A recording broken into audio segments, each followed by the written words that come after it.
think like huge companies. They can't afford to do this kind of detection. It's just well, we put a tamper seal on it because the law says we have to. The next and last thing we're going to talk about are adhesives. And adhesives are super popular for sealing a lot of stuff. Almost all the packages we get are sealed with some form of adhesive. And then you can also extend this to think about envelopes and that sort of stuff, and the bank bags we talked about earlier. But adhesives are kind of, they're not very great.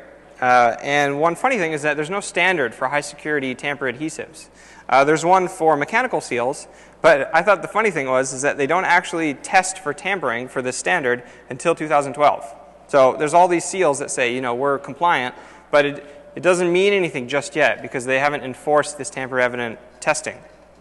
So adhesives are kind of bad because they're misunderstood. A lot of companies think you could just slap on a sticker, on the back of your Xbox, and then you're great, all the morons in the world are just going to rip it off, and they go, oh, damn, I guess I can't sand it back now. But, think of a more sophisticated attack, Can we shim it? Can we just put like a piece of Coke can or wax paper and just get it up? Can we, will heat help us get that off? Water, steam, solvents, temperature, again, both hot and cold. And then also there's always counterfeiting. There was a funny situation earlier where they were judging the tamper contest, and they said, when you apply this tape, because the goal of the contest is to lift the tapes and put them back down, they said, did you get dust on here? And I go, no, when you use this roll, that's just how it looks. And they didn't like that at all. But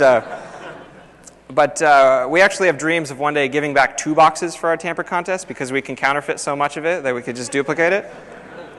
But I'm told that's bad form, so we haven't done that yet. So the thing about this is that you could put whatever you want on a piece of tape, but that doesn't make it any better than a piece of tape. So this is an example called tamper-evident tape, and it's tape. And it's not very good at being tamper-evident. Now, the main feature of this is that if you cut it, think again to our targeted example, if you just take your knife and you slice it open, it's going to be very difficult to realign all these little lines so that they look right. But again, why do that when you could just put acetone or isopropyl or any of these things that you could buy in your local drug or hardware store or pharmacy to lift the tape? So the real questions are, when you look at an adhesive, is it serialized? What's it applied to? Is it on wood? Is it on plastic? Is it on metal? Is it on paper? Because all these things depend how well it's going to adhere. And then you got to think, what type of material is the adhesive? The backing, tapes are a combination of a backing, so like your little plastic layer, and the adhesive under it. So you combine that with whatever you're sticking it to is going to determine how well it sticks and how long you need to leave it before it sticks. Because think about a big company. You're a shipping company. You get an order in. You want to get that out as fast as possible so that customers are satisfied. So you slap tape on it, and then you send it out right away. Well, that tape hasn't had time to cure. So it's going to be a lot less resistant to attack. So think about how do you integrate all this kind of information into making a more secure tamper-evident system.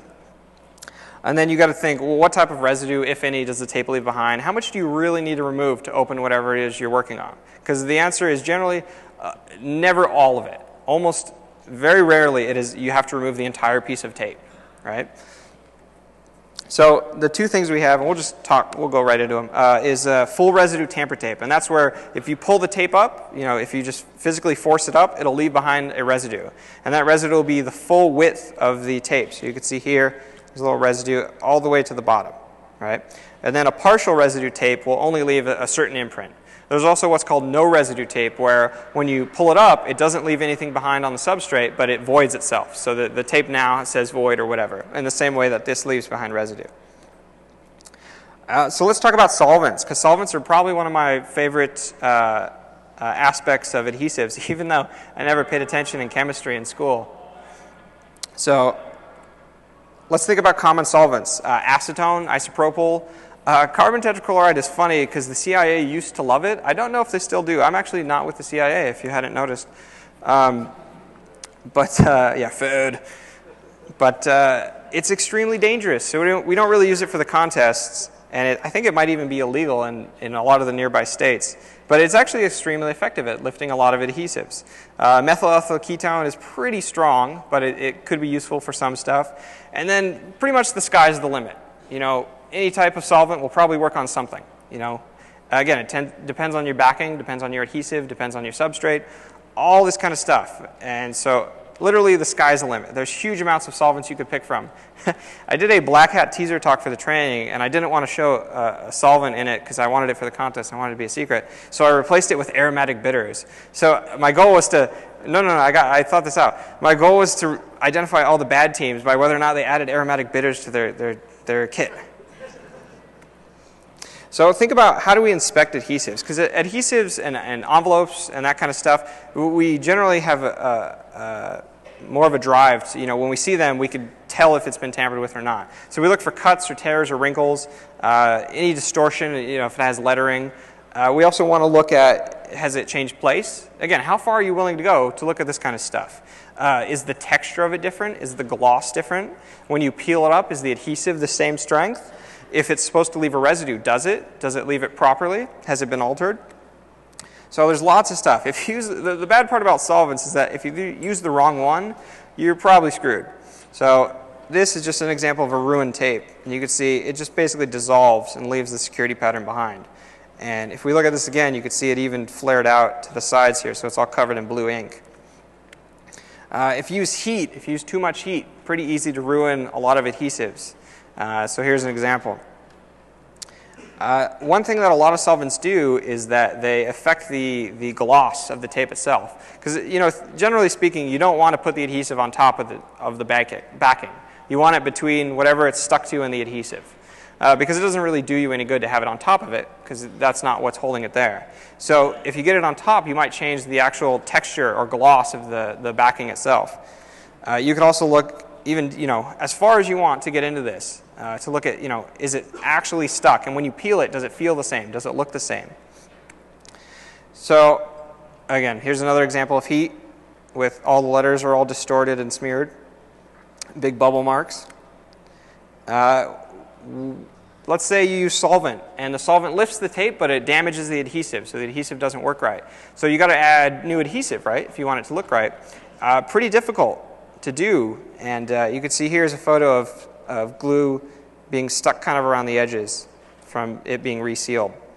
Here's an example of aerosol adhesive. So when you use aerosol, it's a combination of whatever the sticky stuff is and the propellant that actually makes it spray out.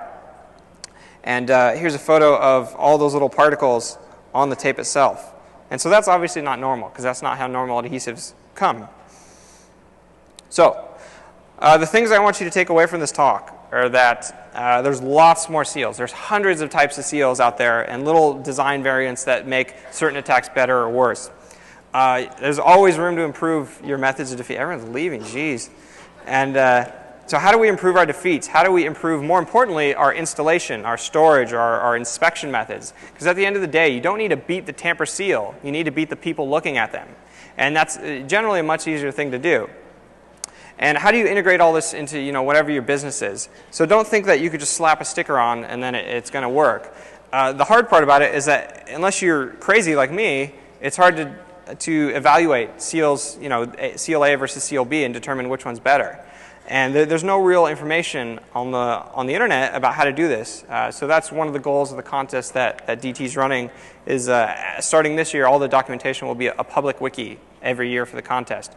So we do all our defeats, we type it up, and then once DEF CON's over, that all gets published to the internet. So you can look up, this seal, was this used in the contest? How did people defeat it? And what are ways that we can make it better, that we could use it better in our business? So I want to thank you all for coming. Are there any questions?